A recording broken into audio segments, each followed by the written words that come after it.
שבוע הסייבר הלאומי כבר כאן, וגם השבוע, כמו בכל ימי השנה, חברת החשמל פועלת בהתאם להנחיות מערך הסייבר הלאומי, ועושה ככל יכולתה למנוע התקפות סייבר על רשת החשמל הארצית ולשמור על כולנו. רוצים לדעת את הנחיות ההתגוננות של מערך הסייבר? היכנסו לאתר מערך הסייבר הלאומי. איתכם, חברת החשמל. What you believe might not be. Step into the zone of the vast unknown. UFOs, aliens, ghosts, Bigfoot, conspiracies and cover-ups. Into the Parabnormal we go with Jeremy Scott.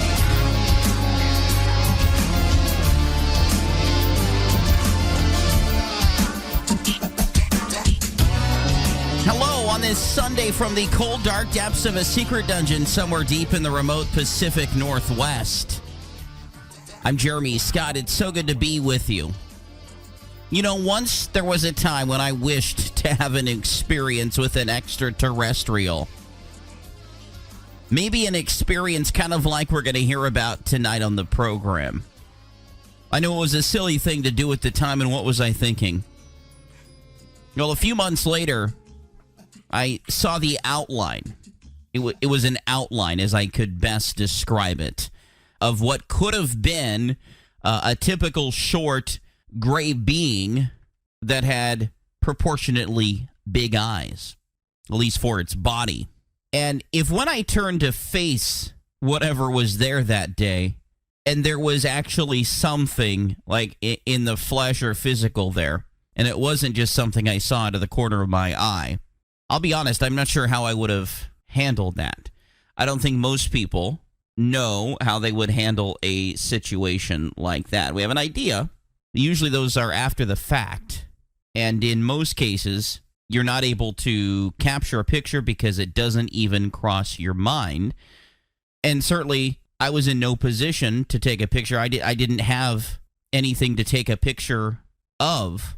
It was basically something I saw out of the corner of my eye, and I turned to look to face that direction, and there was nothing. Luckily for me, right? Luckily for me, I guess, and maybe that there was nothing physically there when I turned to face it head on.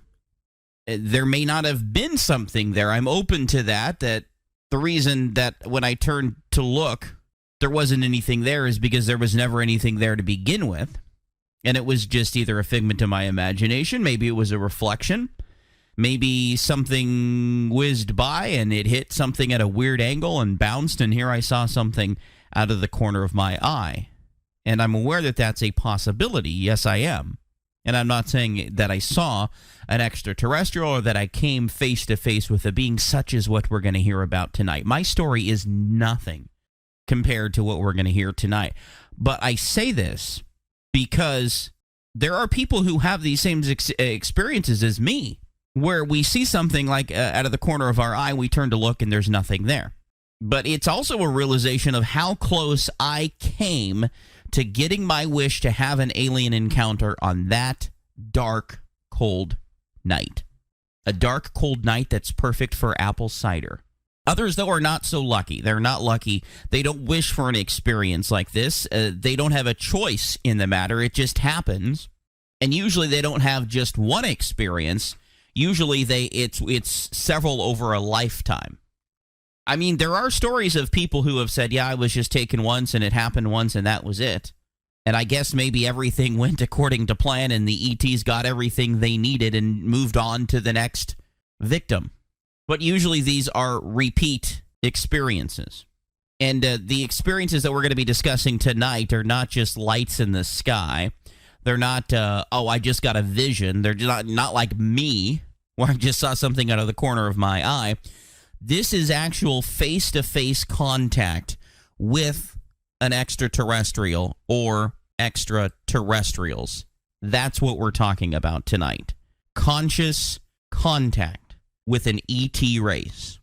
Now, I had planned the show for some time, and while combing through the news this week, I found some stories. Two big-time celebrities who were telling stories of their UFO encounters, which might, I guess, be a coincidence, although I find that hard to believe. I find it actually more often than not, as I am preparing shows, stories are actually dropped on my desk. I'm not saying that I'm anybody special or anything like that, but sometimes you stumble across a good idea. Other times you have nuggets in your head or ideas, and then things, I guess, that opens up the flow of consciousness. And that flow of consciousness starts all these things in the background that maybe we just don't understand. Because, I mean, I have no doubt that consciousness plays a big role in everything we're going to talk about tonight. I think consciousness plays a whole wide role in everything, actually. And I've stated that many times, of course, before on the program, of course, my thoughts on consciousness, and that I believe it is bigger than many people believe. But tonight we're going to actually pursue consciousness from a vastly different perspective, because we have an experiencer here who has a very, very unique message from a very unique perspective. A very important message, actually. One that is very right for this time. But the first story that I want to discuss is Miley Cyrus. Now, whatever you think of Miley Cyrus, personally, professionally, or in any light, she is a major figure. Whether you want to believe it or not, there are some people that I thought, really, those people got over in life?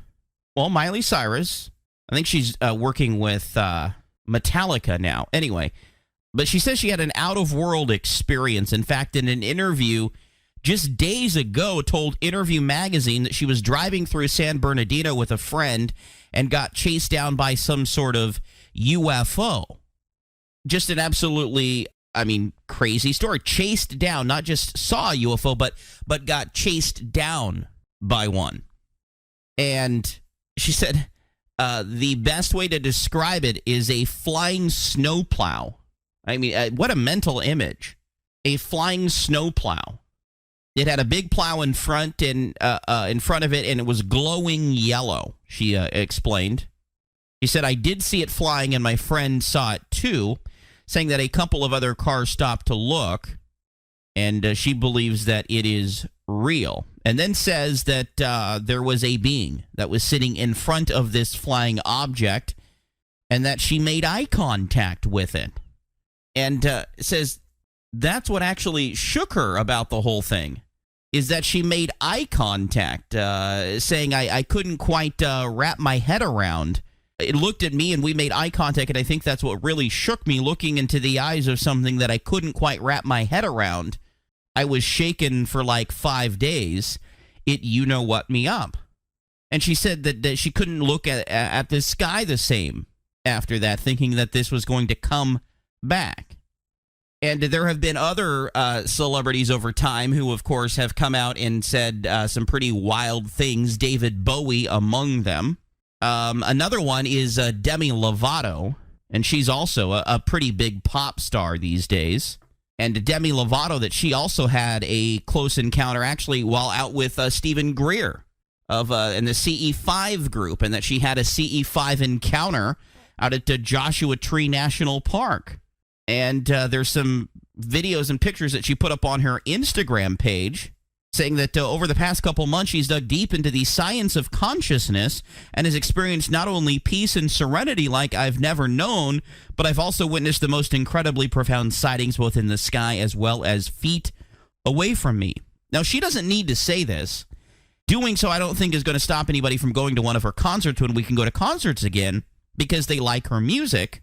But I don't think that for the most part, making a public statement like that as a celebrity that she is, and like Miley Cyrus is, that these are really going to hurt their career. I don't think it's going to hurt their careers, and so I think that they can get away with it. They can do it, and it's really cool because it brings more credence and clarity to what we discuss.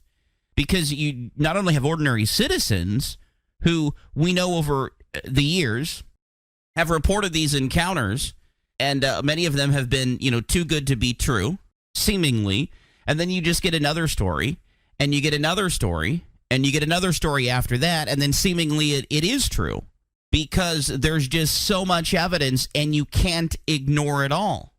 And then you have military pilots coming out, former military members and, high-class intelligence officers, and have basically said the same thing and more because they have that top-secret clearance to say more. And then you have another layer of this. You have the layer of the celebrity coming out and talking about having an encounter, a face-to-face encounter, eye-to-eye, mano-a-mano, eyeball to eyeball with an extraterrestrial. How many of us could actually physically stomach a face-to-face encounter with an extraterrestrial? Would you lose your lunch? I know many people, they cannot handle it. For other people, it's a peaceful event. It really does run the gamut as far as you know, the reactions that people have to these experiences. And it is perceptual. We talked about that last week. I'm so glad we talked about that last week because we went in depth on that whole perception thing. And I don't think that people who are with a right mind would agree that we are alone. If you really had a discussion with them and presented them with the overwhelming evidence, I've got overwhelming evidence upon overwhelming evidence upon overwhelming evidence on the bookshelf right behind me in the studio. And there are many other places that you can find this information as well. And so is that going to convince someone? Probably not. Having your own experience, is that going to change someone's mind? I think for the most part, once you've had an experience, you do change your mind. Some people just clamor up and want to refuse the belief or the mindset that they experienced what they did. And of course, as we talked about last week, there's also people that no, they didn't go through it. They just want some sympathy and they want somebody to believe them. But I think of all of those people, you put them all together, and now we're all one big group and we're not so divided. We're all together. And you ask them, are we alone? How is it possible that we could be alone considering everything we know? I think the consensus would be that we are not alone. I don't think in my mind that there's a possibility that we're alone. We have over 1,000 star systems that are literally in a direct line of sight to planet Earth, which is close enough that not only can they detect us, but they could also detect chemical traces of life. In fact, there's a study, which we have up at parabnormalradio.com, or we will if it's not there, in the news section, about a study that says aliens on 1,000 nearby stars could see us. Lisa Kaltenegger, who is an astronomer at Cornell University, lead author of the paper, says if observers were out there searching, they would be able to see signs of a biosphere in the atmosphere of our pale blue dot. Now, over the last decade or so, astronomers have found these exoplanets orbiting distant stars using, formulas and whatnot. And you heard about Tabby star, the dimming of a star, a sign of a planet passing between the star and the telescope. That light changes as the star dims and can reveal the chemical contents of a planet's atmosphere. But it only works for planets whose orbits happen to take them between their host stars and Earth. So these researchers, new stuff here, have kind of flipped that formula on its head and are now asking a different question, which is which nearby stars are lined up properly for their inhabitants to see Earth transit in front of the sun? And would any life forms in those star systems be able to detect signs of us, the living things on Earth's surface? It's a fascinating thought, and it just leads me to wonder so much more than I already do wonder about the possibility for life outside what we can see, our world here, outside our bubble. And I think if we're even thinking 5% of these 1,000 stars can support intelligent life and maybe could have sustained life for millions or billions of years, that's what keeps me going in this pursuit of what else is out there. And it has to encourage others as well. because the universe is just so vast and complex, so large. We don't understand black holes. We don't understand how to travel, between them and not get sucked in like they did in Lost in Space or whatever, and make it out the other side and live to tell about it. There's no way we're alone, right? No possible way in my mind. And when I hear stories such as the story of the gentleman who's going to come on the program in just moments from now, whose name is Yossi Ronen, who has had this face-to-face contact with an extraterrestrial race, and further that has experienced consciousness from their perspective. We always hear about telepathic communication and how the communication that goes on between the experiencer and I guess the abductor is all non-verbal, brain to brain, telepathic. And usually they're trying to communicate something to us. Well, some way, somehow, Yossi Ronen was able to turn the tables and actually understand consciousness from the extraterrestrials' perspective, from their inside out, how they perceive us, how they perceive life, how they perceive everything in the world. And it's just such a fascinating part of this whole experiencer story that we haven't heard to this level, to this magnitude. And like I said, this is far beyond lights in the sky. This is far beyond a vision. This is far beyond seeing something out of the corner of your eye. This is face-to-face, as I said, conscious contact. Our program tonight, conscious contact with an ET race. That's what we're talking about tonight. Nonverbal contact through our consciousness. And Yossi Ronen is going to be here. I'm really looking forward to this program. He'll be coming up next. I'm Jeremy Scott from the cold, dark depths of a secret dungeon somewhere deep in the remote Pacific Northwest.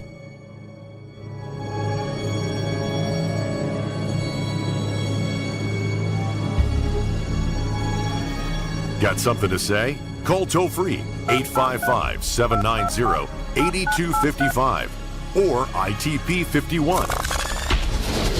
Into the Paranormal.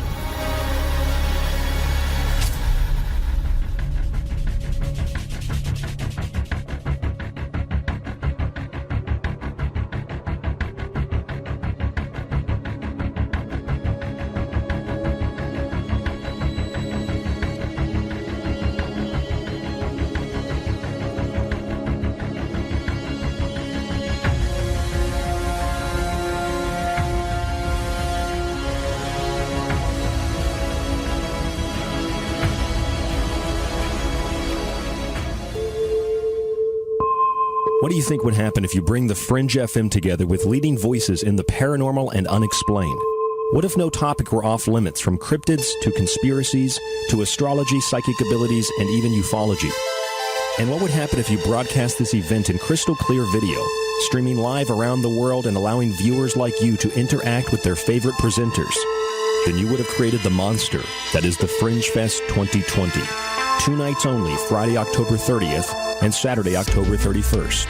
For more information and to get your tickets, visit thefringefest.com. That's thefringefest.com. Trick or truth? The only thing scarier is not being there. That's Friday, October 30th and Saturday, October 31st. Get your tickets now before they sell out at thefringefest.com.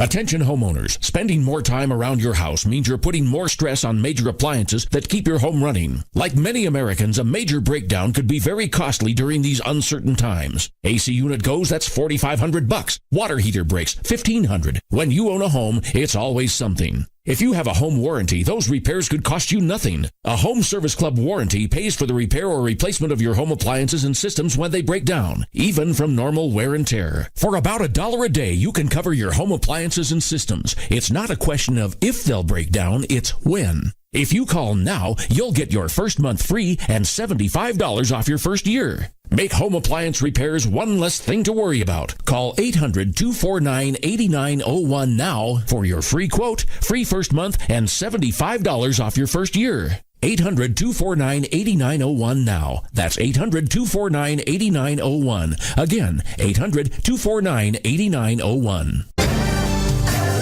Into the paranormal crossover.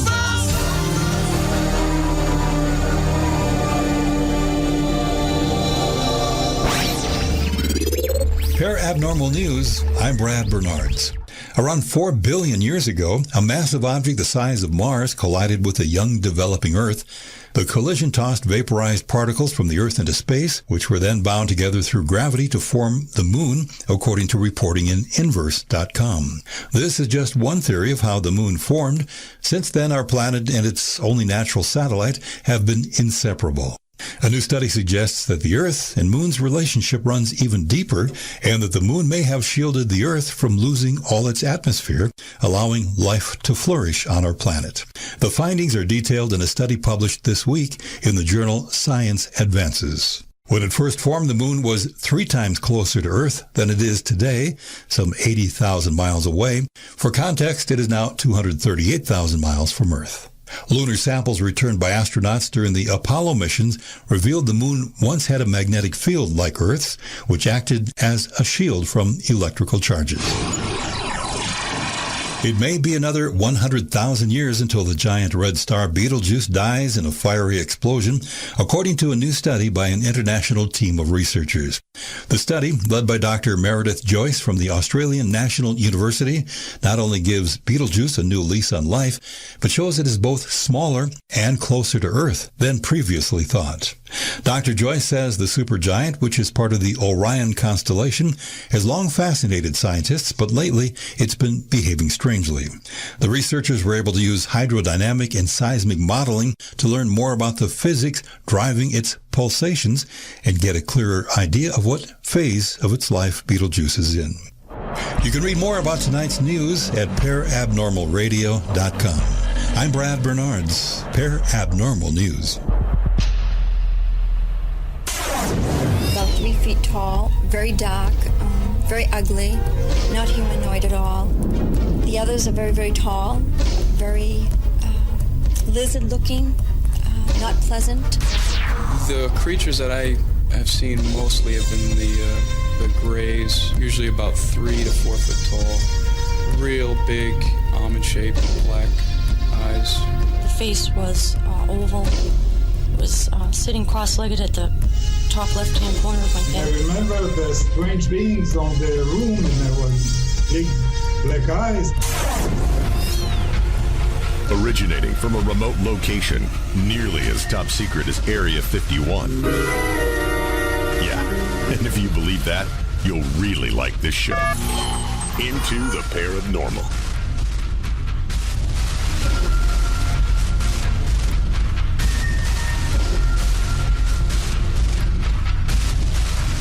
Conscious contact with an ET, an extraterrestrial race. I'm Jeremy Scott. But it's been said that once we know we are not alone, that the greatest revolution in human culture will occur. My guest tonight is Yossi Ronen. He says he has communicated with extraterrestrial visitors consciously via a shared consciousness, allowing him to experience their existence, like their thoughts and feelings and their perception of reality. And through these personal meetings, Yossi says he has been shown that the experience is completely different from the reality we know. He shares his revelations in the book, 1, Face-to-Face Contact, Experiencing ET Consciousness and Human Consciousness Evolution. He's joining us in the middle of the night, early morning from Israel. Hello, Yossi. It's good to have you here. Hello, Jeremy. Thank you for inviting me. It's my pleasure to have you here. I'm going to ask you the question, are we alone? Are we alone? Well, not at all. You would know, wouldn't you? Probably, yes. Yes. I would love to get into the story, Yossi. So let's start with the first encounter, the encounter that started you on the mission that gets you here today. All right. It happened when I was 21 years old. Now I'm 59, excuse me. 40 years ago. And it was in a time that I was living in Los Angeles with my brother. We were working there for a year.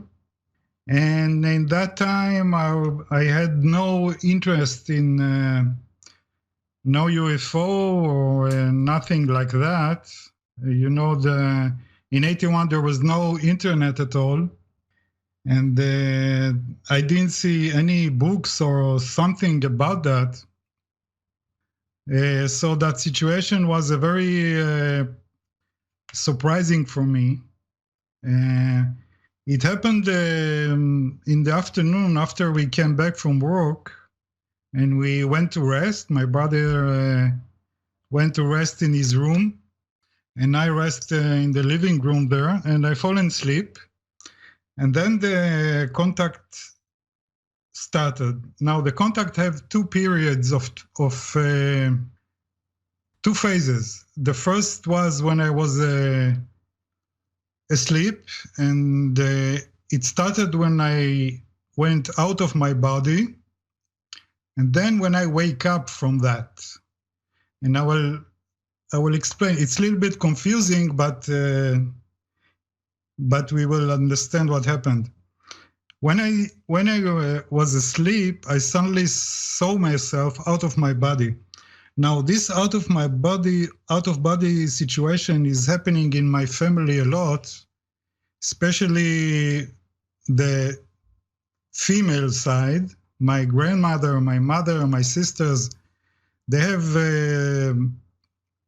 each one of them have a clinical death and out of body when they were sleeping. So it seems that our body is little bit, I don't know how to say, maybe weak, maybe we have a very easy going from conscious to unconscious and go back. And at that time, it was the first time that I was out of my body.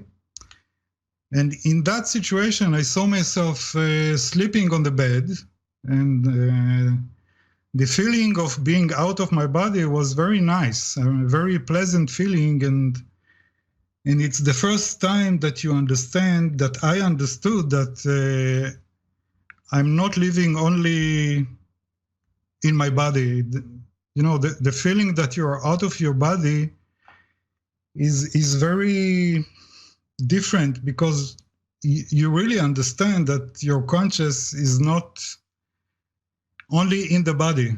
The conscious can see your body from the outside. It means that your conscious is much more wider, but usually you don't know it. Usually you live in your body, you see through your eyes and you hear from your ears.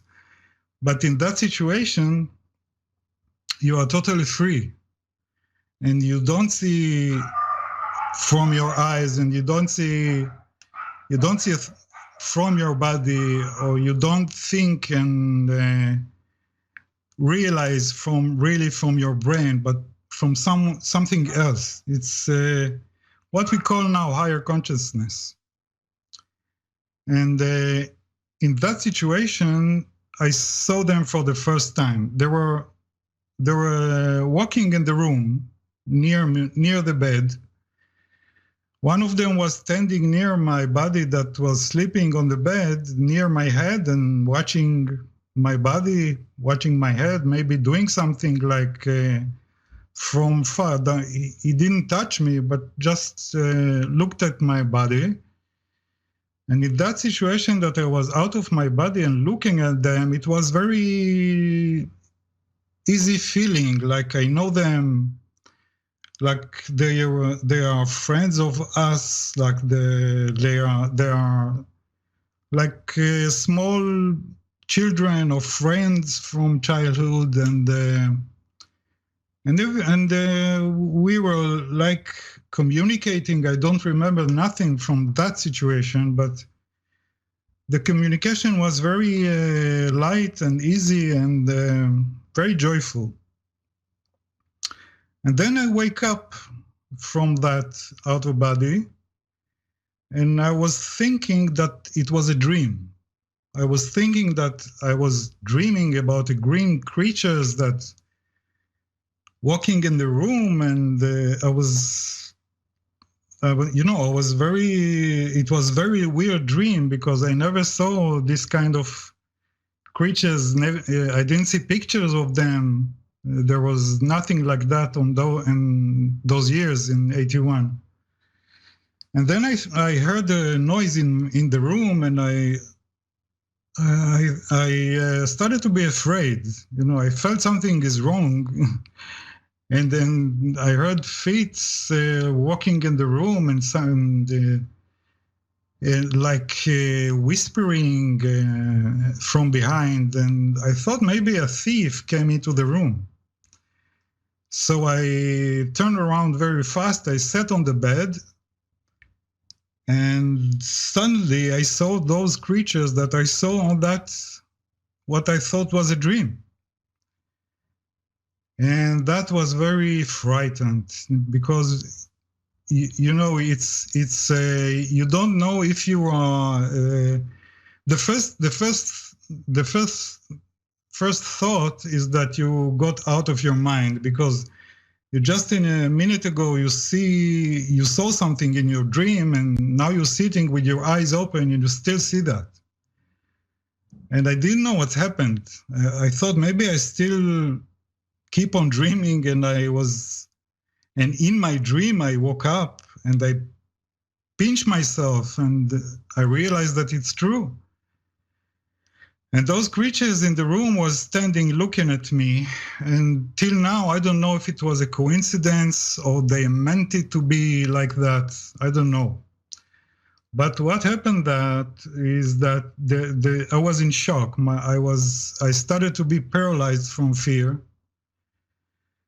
And they look very frightened. I mean, they small, they are the green. I saw them green and the big head and the very huge black eyes and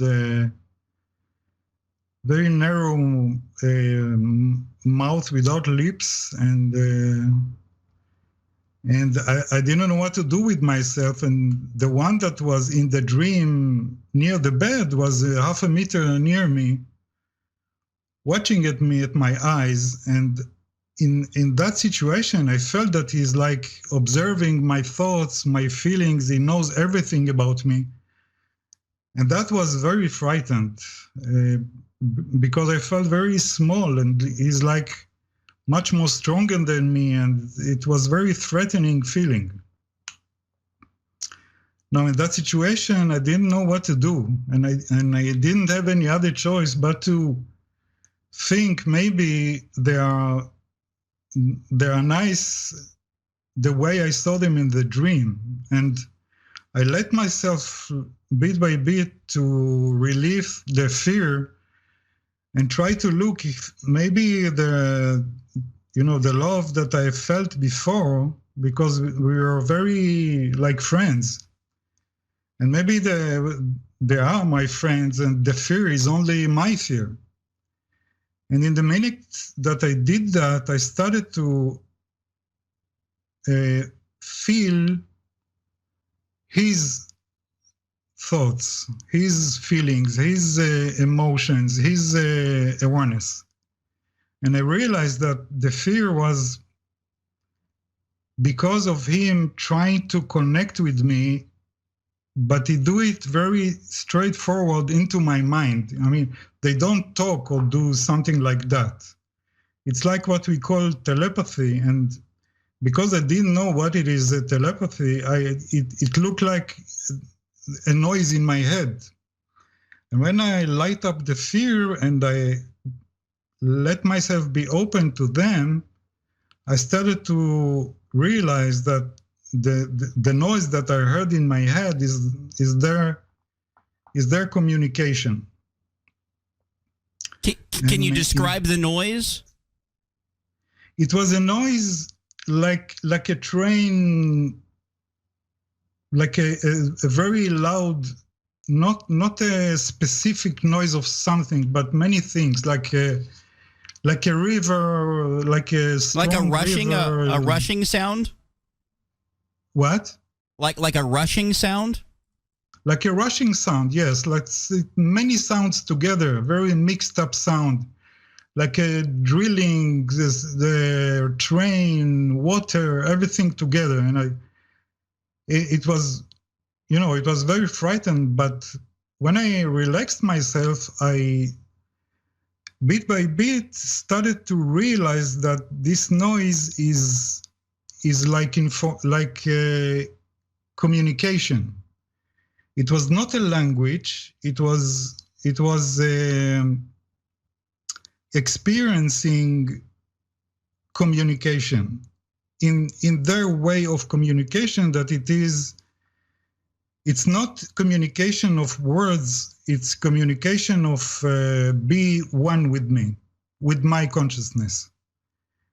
It seems that this is the way they communicate with each other. It's not the way we communicate by sending information and receiving information. They do it by connecting to each other and sharing their consciousness. Understood. Do you think it was frightening to you because you recognize these beings and, I mean, they've returned, they found you again? Because sometimes that's a lot of people's fear, is that these beings, they may only want to have one experience, but they have repeated experiences, and no matter where they go, these beings find them. I don't think so. I think that the fear was that I didn't know them at all. I mean, it was too different. I mean, it was unknown. Because earlier you had the feeling of joy, so I'm just trying to understand, how we transitioned to fear. Yes. The joy was when I was out of my body, and it's a total different consciousness. It's a total different experience. When I came into my body, the fear is instinct of our body from the unknown. It's like you see a big lion near you, and you don't know if the lion is going to eat you now or not. You don't know this lion. You just know that he's very strong, he's very big. He can observe you, he knows everything about you. And if you don't know that his attention is good, is a fear of death. It's real. The fear was because of his intense, like, powering me. Mm-hmm. Because I knew he is very strong and very know everything about me in a second. It was very frightened. And, they look very weird, and instantly, they are not from here. They are not from Earth. And only this knowing is very frightened. And how do you know they're not from Earth? You know it. It's like you smell it, you see it, you know it in an instant. It's not. I never saw pictures of them or nothing. In 81 there was nothing. Yeah, this was 81. Like this was 81 pre-internet. Yeah, before the internet, before there were only science fiction books that with creatures with octopuses and things like that. The images of the grays didn't came yet. And only the fear that you lost your mind is fearful enough, because it was very weird, and you don't know how to be confident with what your eyes see. It's very different. That's why the fear is very strong. And it seems that when I was out of my body, the higher self knew them, because it seems like the higher self know much more than the self in the body. And when I woke up, I came back to be physical and with limitations, and it was very frightened. But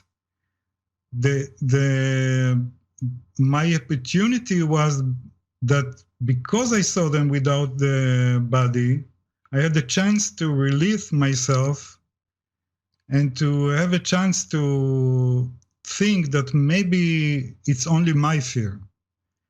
And when I did that, the fear gone at all.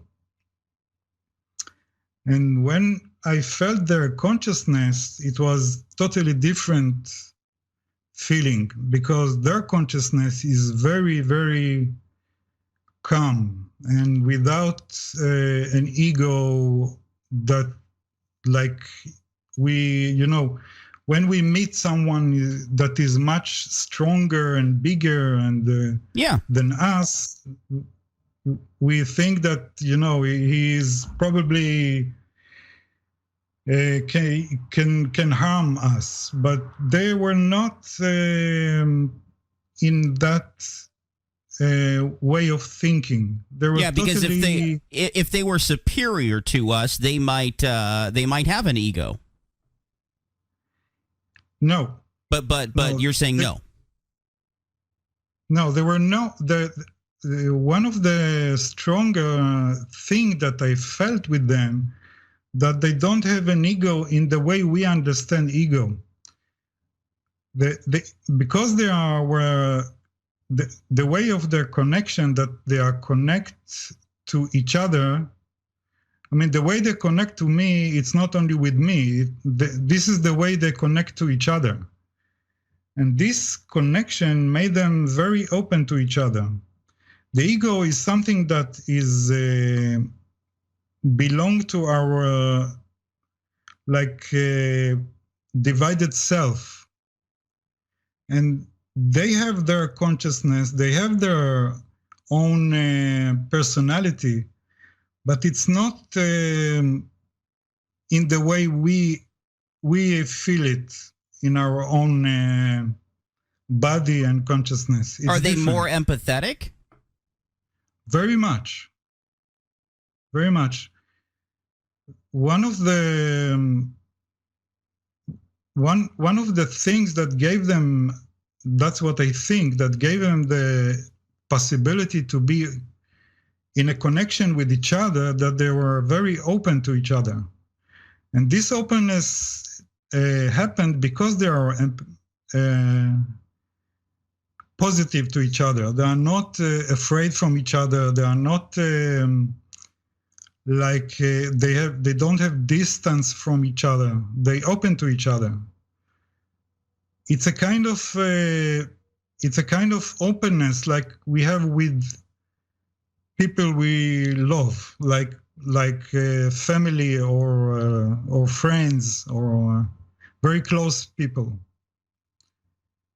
They feel it very naturally to each other, and not only to each other. I felt that they feel it to us as humanity the same. Like they know us, and they treat us all the same. I think yes. I think that they look at us in a very different way from the way we look at each other. Because they are open and their consciousness is so wide, they can feel us, they can know us, and they are very close to us, much more than we are close to each other. And it seems that we don't know it because we are very maybe we're the ones with the ego. What? Maybe we're the ones with the ego, and that gets away of that understanding. I'll have you react to that, Yossi, when we come back. Yossi Ronen is my guest, and he's author of One, Face-to-Face Contact, Experiencing ET Consciousness and Human Consciousness Revolution. I'm Jeremy Scott from the cold, dark depths of a secret dungeon somewhere deep in the remote Pacific Northwest.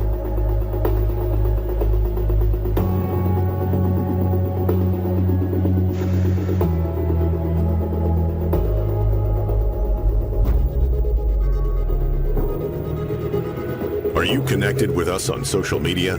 Give us a like and follow at Parabnormal Show.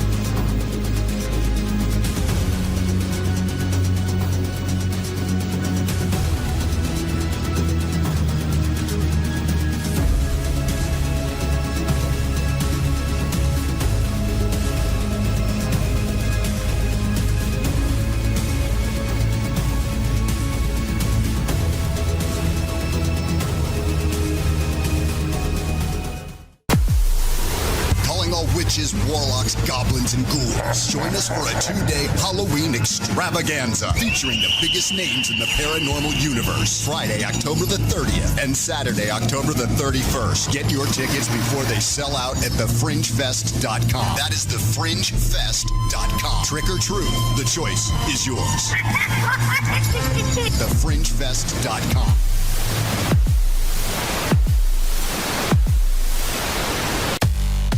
Attention authors! Stop sending ebook readers away empty-handed. With the Jump Card ID, sell your books directly without the need for an online retailer. The Jump Card Instant Download, exclusively from Jumpmaster Press, could be your ticket to more sales, more readers, and international distribution. Find out more about the Jump Card ID today at www.jumpmasterpress.com. What you believe might not be. Step into the zone of the vast unknown. UFOs, aliens, ghosts, Bigfoot, conspiracies and cover-ups. Into the paranormal we go.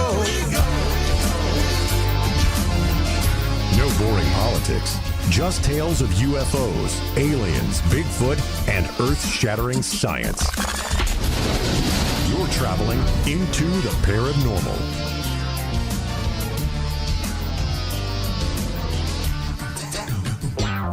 Conscious Contact with an ET Race. My guest tonight is Yossi Ronen, and he's written the book One, Face-to-Face Contact, Experiencing ET Consciousness and Human Consciousness Evolution. And I pondered a thought right before the break. We were talking about ego, and maybe we're the ones with the ego, us humans, and that gets in our way of understanding them, the ET, extraterrestrial race. What's your thoughts on that, Yossi? Exactly, because our situation of consciousness in a body gave us to, we live like in a cage of borders that we develop an ego to live, and those creatures, it seems that they have the ability to be with a body and not. What they made me realize that they are not totally physical. They came from a different dimension, and I say dimension, and I can't say that I understand it 100%, but what I understand that this dimension is not a different star or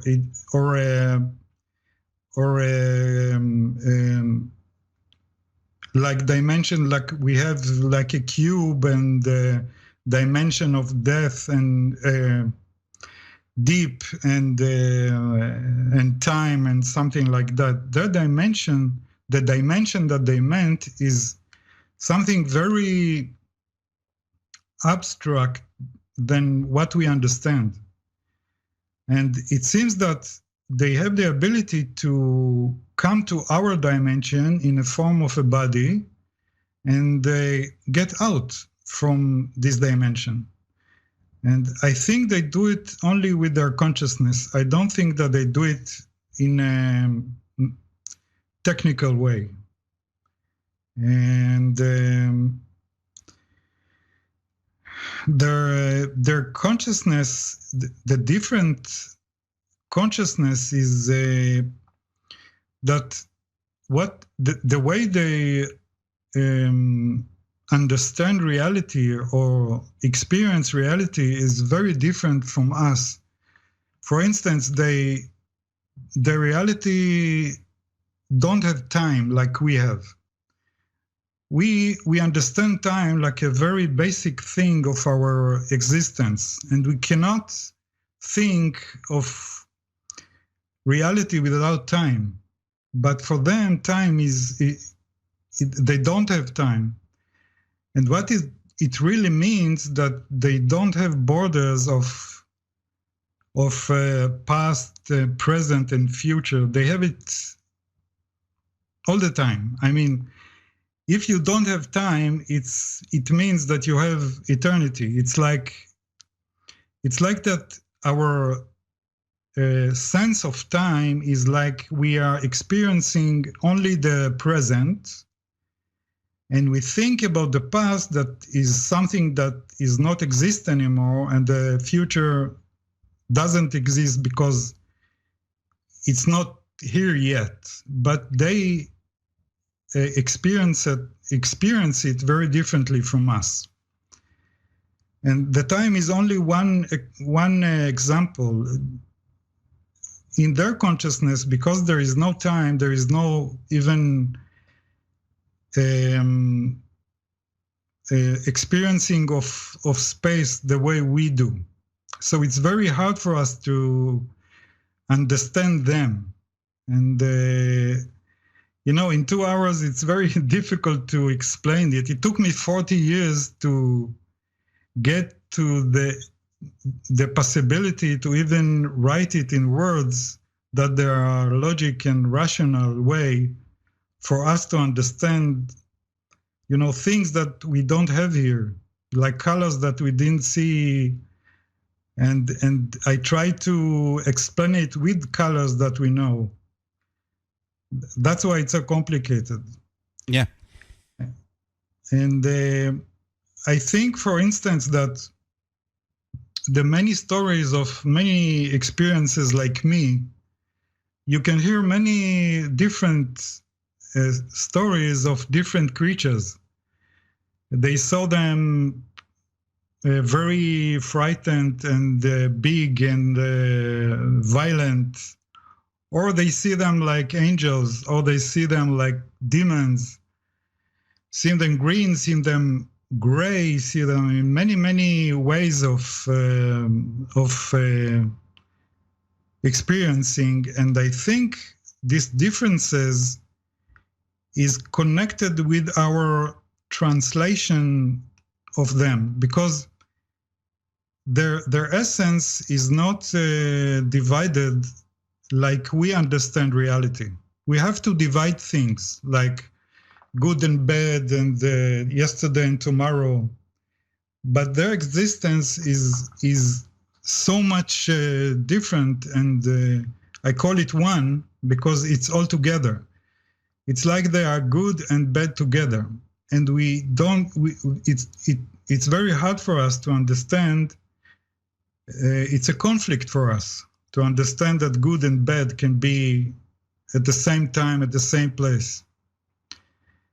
And I think this is one of the reasons that if there are smart people in the government that know that they exist and they came to visit her, they probably find it very hard to explain exactly because of that reason. It's very hard to explain what it is. But I see that in our culture, we started to understand it. You can see it in some of the movies, like the movie Arrival is really, the subject of the movie is talking about that.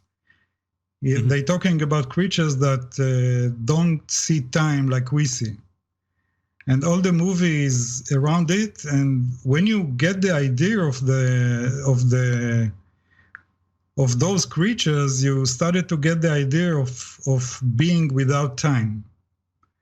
And I don't think it's a coincidence that this kind of movies started to be. Maybe there is a part of the understanding of that for us is making movie like this, that we start to getting the understanding of what is before us. Who are they? Yeah, and speaking of who are they, as you mentioned, they are closer to each other than we are to each other as humans. Certainly, yes. We're seeing that in today's day and age. We have never been so divided as a society. They are one. Yes, and what I write in the book, that the evolution of our consciousness, I think that it's going to that direction, because what they try to do with us is helping us to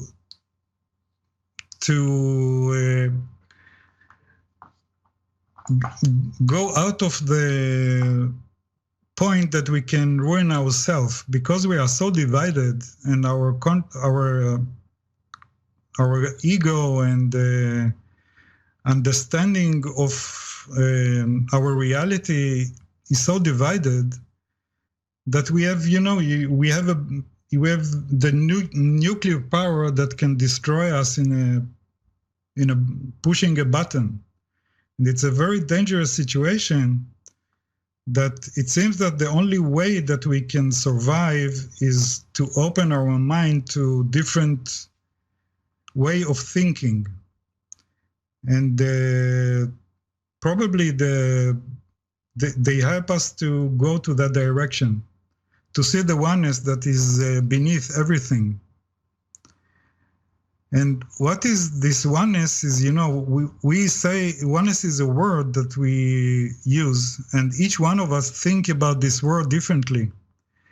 Like we say about the word God, one believe it, one don't believe it, one see it like an old man with a beard that can get angry about us, one see him like a very good. We have many different ways of translating something that is unknown for us. And they try to let us go to a different kind of understanding our reality that we live in. One of the strongest things that I felt in their consciousness is their awareness to what we call God. And that awareness is not really religious like we understand it. It's much more deeper and much more closer to the consciousness. It's like they are aware of this, what we call God, all the time. It's like their existence is aware of that, and they know that this one is the reason that they are living, and the reality exists because of him. But they don't try to understand it like we do. Because we try to understand things with to measure, to see the borders, to see to understand things by limitations. Because like science is we use science because it can measure things. That's the way we understand. But the way they understand God is without measuring it. It's something very wide, and the basis of it is love. And they like all the things that they do. It seems that came out of this realization of God. And once again, it's not the way we see God, but it's close, because in our, the Jews says that God, the name of God is one. And this is a hint for that, I think. In every religion, they say that God is one. And we just have to realize that this one is really much more wider than what we think. The way we think about one God is that we say one because we don't believe in many gods. This is our interpretation of one God. But they think about God as the one of everything, that everything is connected, and this connection is God itself. And if everything is connected, the connection is love, because love is very simple. Love is connection, and if everything is connection, is the basis of everything is love, and this is how they feel God. And they don't understand it like we do, and they don't really they don't understand them. I mean, they don't understand them themselves. They don't understand God themselves. It's much more wider and abstract even for them. They're just happy to serve this oneness. And they are very humble in front of that. Yossi, how many different entities have you had contact with, and are these the same entities over time, or have these been different ones? They are the same, but it's look the same. Each time I see them, it's the same, but they made me realize that the way I look, or the way I saw them, green and short and with black eyes, it's the way I interpret something that is not really physical. Because they are physical and not physical together. It's very hard to grasp it, but... There's some in the physical realm present and some in the not-physical realm present? Is that what you're saying? The one that the creatures that I saw were not physical and can be in our physical realm, but because the nature is not physical. They do it in a way that we can see them, but they are not physical totally. And for each one of us, because we have to translate them to something physical, we see them with our own eyes, with our own interpretation. Each one of us. If we are afraid, they look very threatened. If we are calm and it's a good contact, they look good. But they are not good or bad. They are both. And in the old times, there were stories like that. Even in the Bible, they call them angels, or they call them demons. And I think this is the same creatures that now is visiting us. And we do the same. We translate them the way we feel, the way each one of us translate them in front of what is going on with us, and the same in that instance. So you think these are demons? I don't think that there is differences between demons and angels. We do the difference. If they came here to help us, they're angels. But if we see that they shut down our nuclear power somewhere, we're getting afraid that they are threatening us, and we can say that they are demons. You see what I mean? We translate them the way we are living. Okay, got that. So how many entities at once have you seen, Yossi? I saw only the green ones. I didn't see any different. No, but I'm asking for a number. How many of them? In my room it was 4. There were 4 or 5 in the room. Okay. They look a little bit different from each other. One was very skinny. One was not. Once again, the way we see them, it's not actually the way they are. We don't, probably we don't understand yet that we are taking a part of our way of looking at the reality. We are participate with that, especially in something that is very spiritual in nature. We form it in the way we think.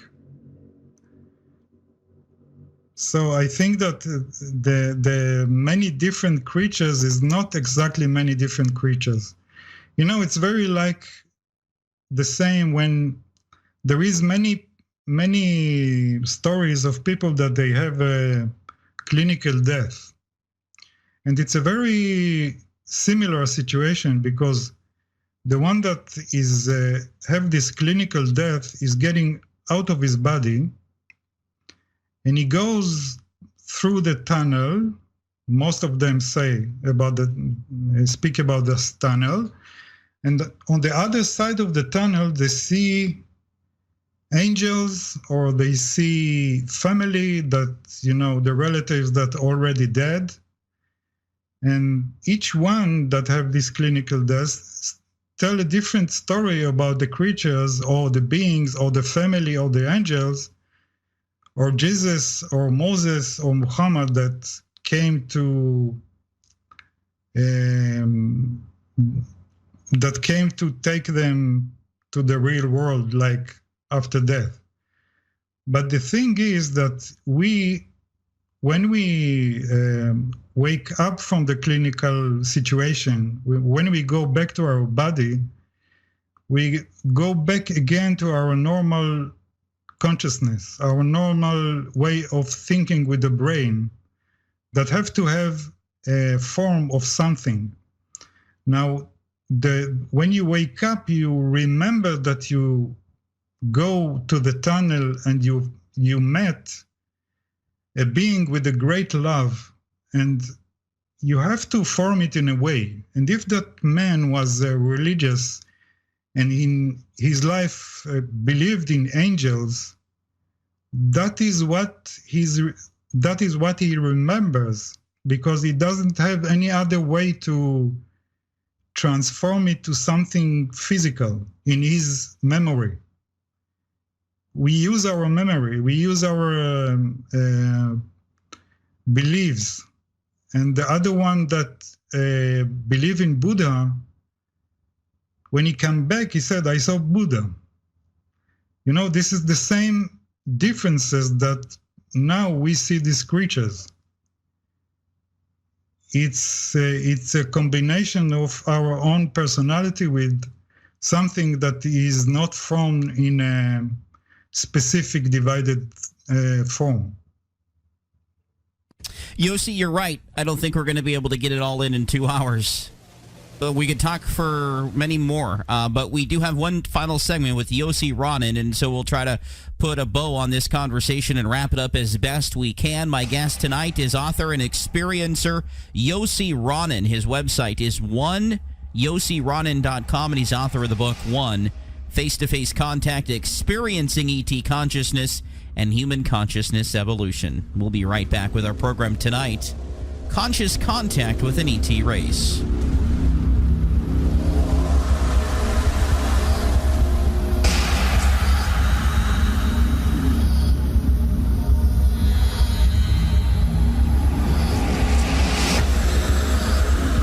Think you've heard it all?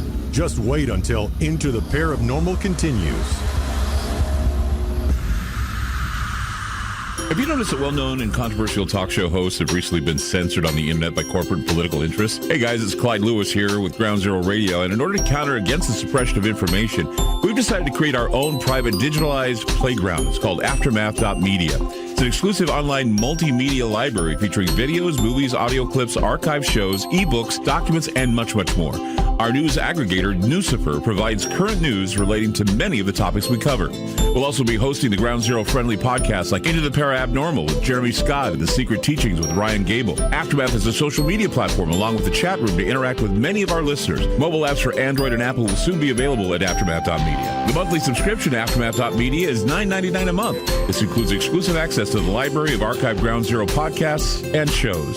If you're interested in having access to our podcast, it's only $4.99 a month. Thanks for supporting Ground Zero by subscribing to Aftermath.media. Sign up today, Aftermath.media. That's Aftermath.media.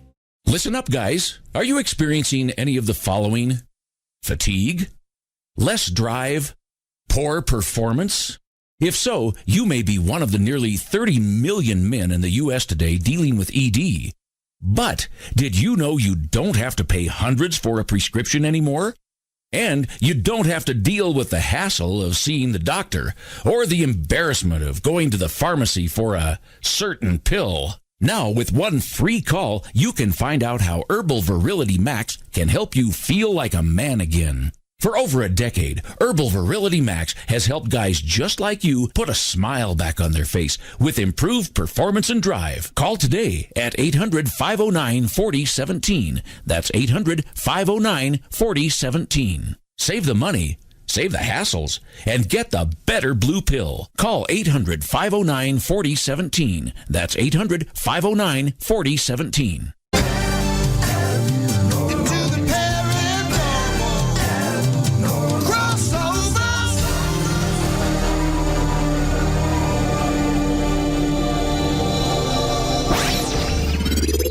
Parabnormal News. I'm Brad Bernards. Rex has descended below the 5-meter mark. The hazard map is go for tag. Contact expected in 50 seconds. We're going in. We're going in. Touchdown declared. NASA made history Tuesday after a spacecraft successfully collected samples from the surface of an asteroid during a carefully orchestrated hours-long maneuver in orbit, according to reporting by NBC News. Here's Dante Loretta, principal investigator of the OSIRIS-REx mission and professor of planetary science and cosmochemistry at the University of Arizona's Lunar and Planetary Laboratory. The spacecraft did everything it was supposed to do.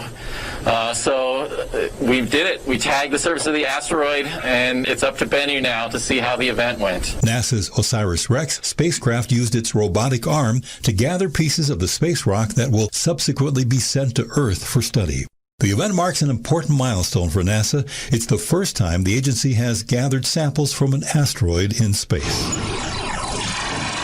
10 newly discovered asteroids with a close approach within 1 lunar distance were discovered from October 12th through the 18th, marking a significant increase in detection and flybys of asteroids within 1 lunar distance in such a short period of time. That's according to a report in The Watchers. 9 newly discovered asteroid flybys were detected from October 15th to the 18th. There are now 84 known asteroids to fly by Earth within 1 lunar distance since the start of the year. 2020 now has surpassed 2019 by 7 less than 1 lunar distance asteroids and holds the record for the closest asteroid flyby. You can read more about tonight's news at parabnormalradio.com. I'm Brad Bernards, Parabnormal News.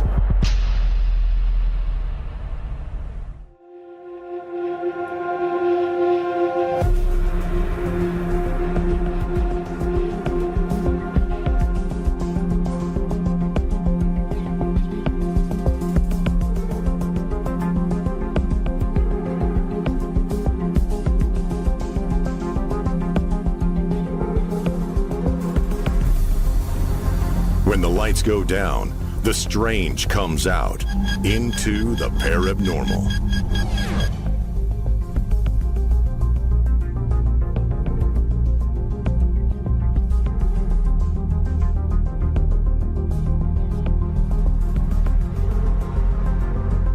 I'm Jeremy Scott with Yossi Ronen. Our program tonight, Conscious Contact with an ET Race. He's author of the book, One, Face-to-Face Contact, Experiencing ET Consciousness and Human Consciousness Evolution. All right. Yossi, there's so much that we could dive into here. Where would you like to take us next? Well, it's really very wide, and I probably, the short time that I try to speak about that only leave you with a vague understanding of that.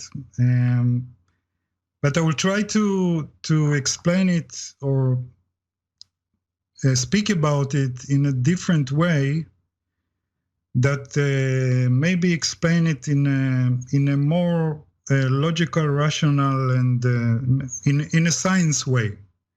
The new science that is now we reveal is the subatomic behavior, and the science now realize that the subatomic behavior is much different than the classical way of thinking about science. The subatomic particles and waves are behaving totally different. It's like a totally different dimension. Now, the science can use it for computers, new computers, but the scientists themselves don't understand it. They admit that they really don't understand how it can happen. I mean, they see the same conflict that we see in different creatures when we met them, and I will talk about the parallels. The subatomic particles behave in two opposite ways. The particles can behave in waves, or like particles, like balls. Now the wave is spreading everywhere, and it doesn't have time or place. But a particle is you have a form and they have a specific place. And the scientists in the laboratory find that when they measure the wave, it became a particle in a certain place and time. So the subatomic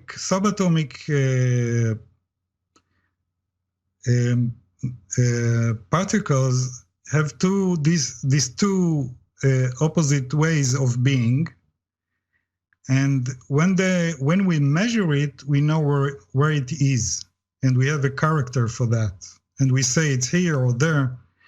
And it's the same when we, for instance, in the clinical death, when we go to after the other side of the tunnels, and we see the one that there are all the creatures there, and we choose what creatures. What we saw is only after we wake up and measure it in our brain and say it was an angel or it was a demon. It's the same because in the particle world, it's the same. Only when you measure the cloud of the particles, you know where is it. And the thing is that the particles themselves don't have a certain place or time. It's everywhere. Only when you measure it, you can say where is it. And this is it's very difficult to explain it in some sentences. It's a very long explanation for that, but it's the same thing with the creatures, with the aliens, the same. We meet them in our upper consciousness, and we have to measure them in our brain to something that have a height, that they have a color, that they have a form of something, and we do the same. It's like we take the wave and we make it a particle of in a certain place or time. I confused you even more, huh? No, I just wanted to make sure that you had all the time to get this in. I'm just kind of at awe because there's just so much we could unpack here. Yes, it's very wide thing, but it's all connected to each other, and they all sign for that. Everything is connected, and in our physical consciousness, we see them divided. It's like their consciousness of the aliens is looking at the one of everything, and we see the differences between the things. That's the way we understand. We understand the good or bad, far or close, because our body senses behave like that. We have to measure things to see the borders. They don't have to do that. They see it all together. That's why I call the book One, because the one is the thing that we gonna probably realize in the time. This is our consciousness can be in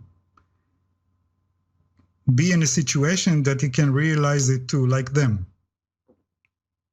Because because each one that meet them do that, but we still in the developing the understanding of that. What have they shared with you over time? I mean, there's a lot here. Have they given you any indications about the current day and age that we live in? Something like that, yes. I saw them many years ago, but the main thing that they did before they gone from my eyes is something that they show to, I think, almost everyone that meet them. They show them a vision of a very frightened thing that can happen to us. It's like, for me, they show,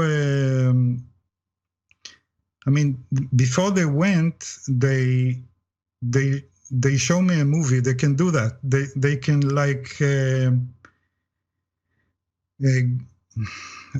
make a movie and make me into that movie and made me see it from inside. And in that movie that they showed me, I was standing in a green field in a beautiful day with trees and green grass and blue sky. And there were cows, couple of cows near me eating the grass in a beautiful day. Suddenly a big fire burst from the horizon and burned everything and the cows too. And that was the way that they let me feel the pain and the sorrow of that I am not taking responsibility of our world in a way of they made me understand that I feel about the nature that it's mine, but it's not mine. I mean, we got it. I mean, our body, our physical world it's like a present for us, and we use it in the way we want. And it was not a prophet of something that's going to happen, but it was a warning probably for us to understand that we are in a very dangerous path and we have to change it. And it seems that the only way that we can change it is to change our way of thinking and started to understand the connection to each other and to all the nature and this is the only way that we can save ourselves from destruction. And it seems that they are worried for us because they feel the connection with us. They know the connection with us. and they want to prevent it. And that's why they show it to everyone that they have a connection with them. They saw them this frightened thing. One saw it with water, and one see it with fire. The other one see it like a disease.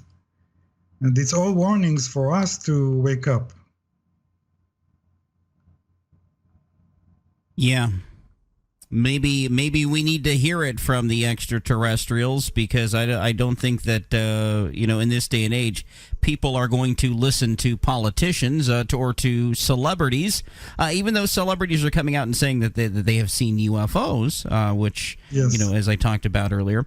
So maybe there is something to this wave, this consciousness, as we've discussed tonight, kind of behind the scenes. Yes. Moving this all along.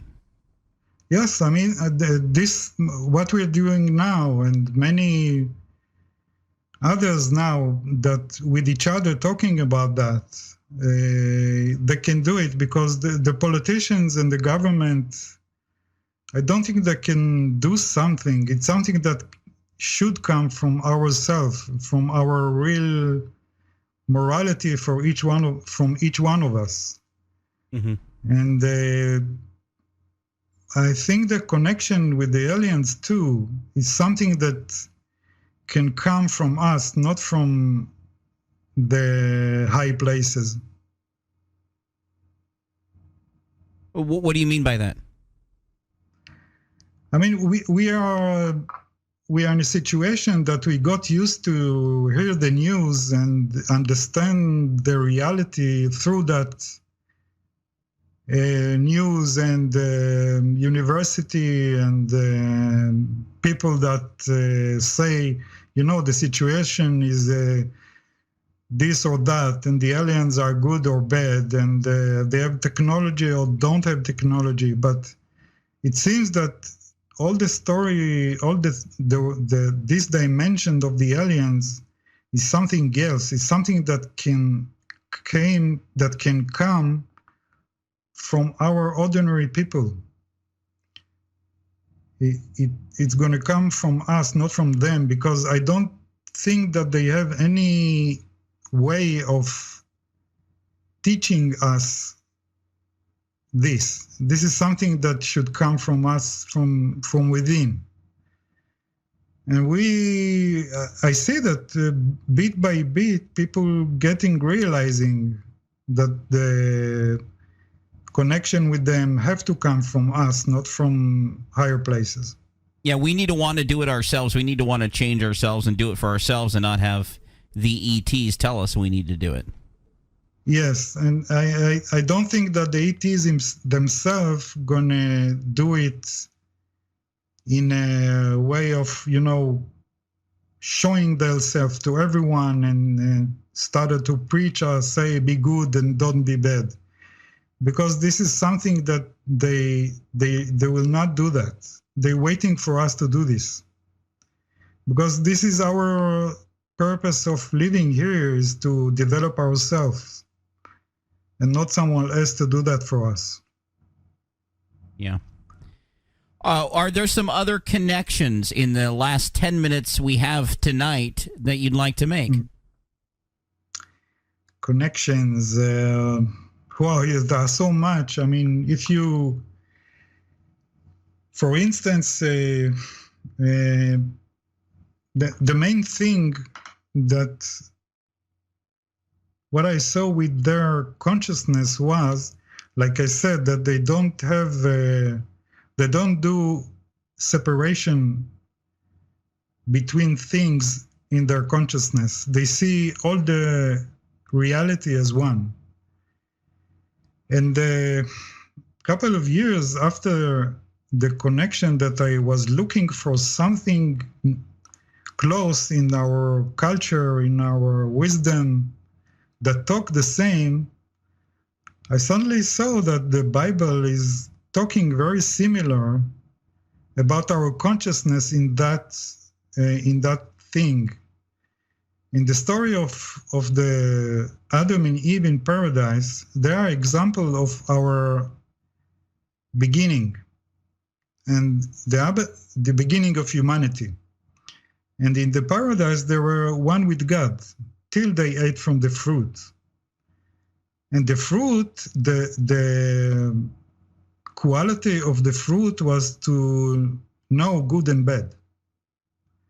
This is the thing that followed them from the paradise. And the fruit, good and bad, was the thing that happened to their consciousness. The consciousness tend to be a divider, duality. If in the book there is a whole chapter that bit by bit goes from the words that is written there, that explain it much more good, better than me or anybody else. It's written there like amazing, in an amazing way. This all the stories, it's about our consciousness, and it's not about God that give us punishment of the bad things that we did. It's a very old way of understanding it. I think that now we can understand it in a much more wider way, and probably we will.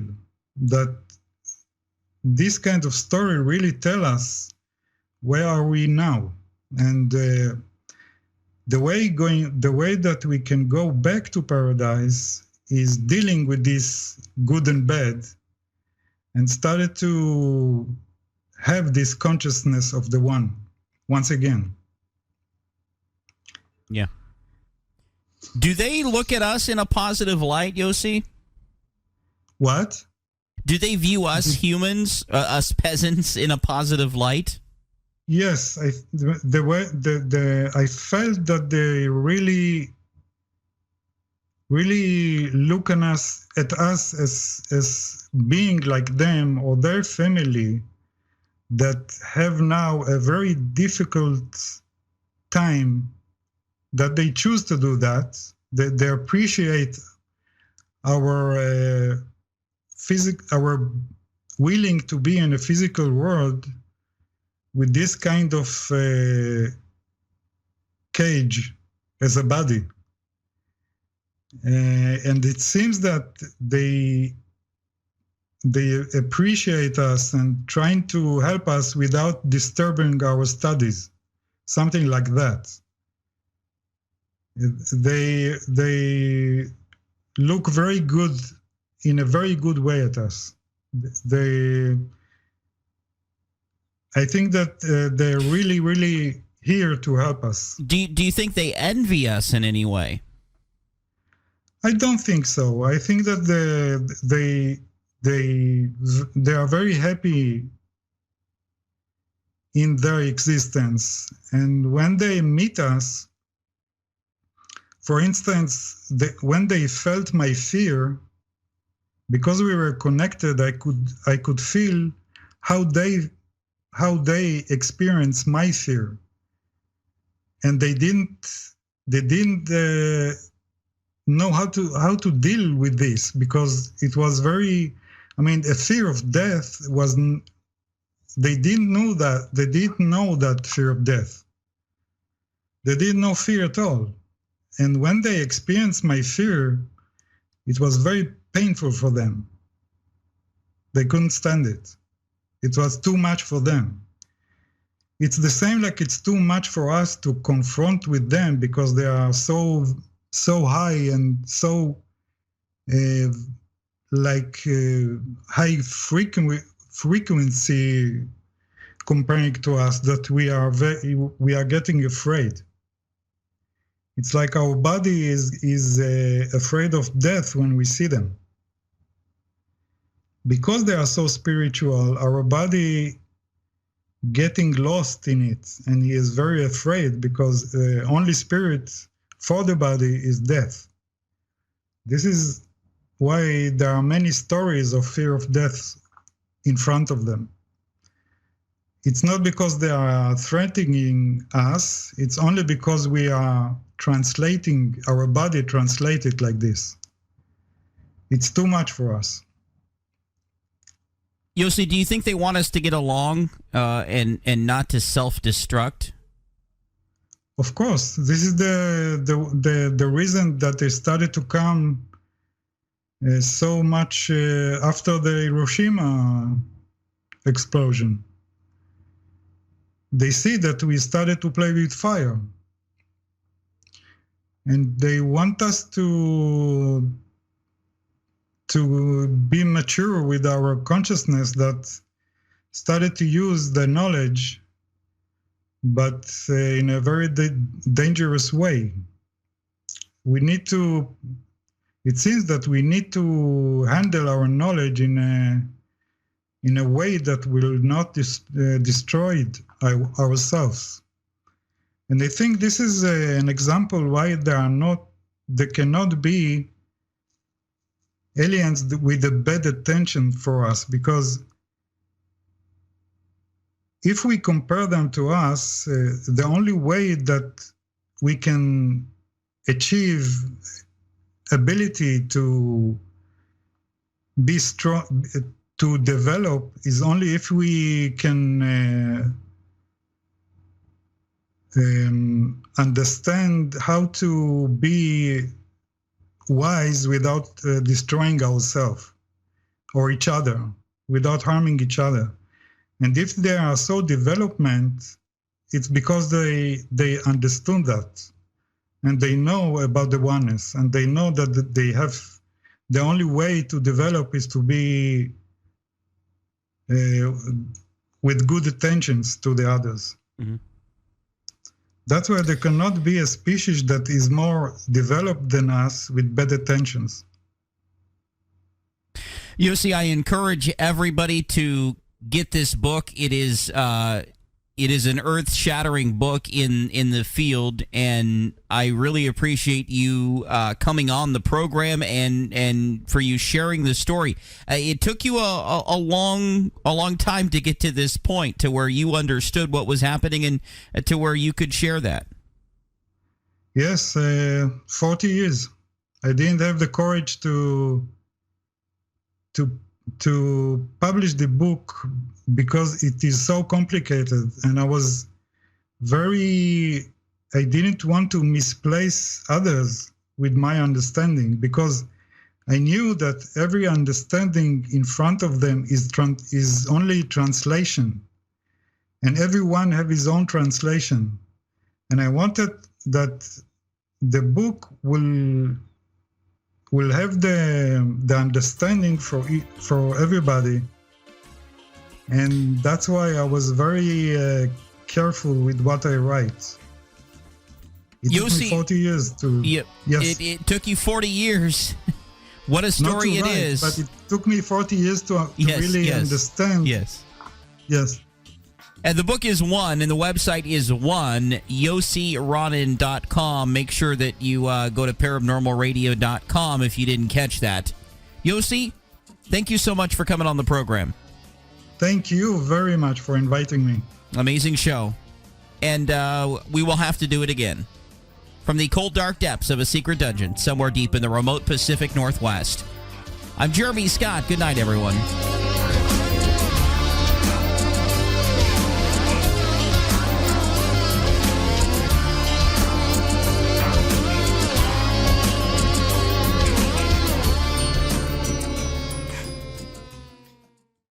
שבוע הסייבר הלאומי כבר כאן, וגם השבוע, כמו בכל ימי השנה, חברת החשמל פועלת בהתאם להנחיות מערך הסייבר הלאומי, ועושה ככל יכולתה למנוע התקפות סייבר על רשת החשמל הארצית ולשמור על כולנו. רוצים לדעת את הנחיות ההתגוננות של מערך הסייבר? תיכנסו לאתר מערך הסייבר הלאומי. איתכם, חברת החשמל.